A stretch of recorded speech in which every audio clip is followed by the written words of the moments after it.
Wakil Bupati PD M. Iriawan melantik Amiruddin sebagai Sekretaris Daerah Kabupaten PD menggantikan Teguh Anwar ZA yang akan pindah tugas ke Banda Aceh.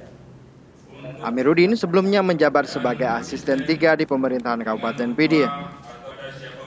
Pada kesempatan itu, Wakil Bupati PD juga melantik Idhami mengisi jabatan yang ditinggalkan Amiruddin sebelumnya.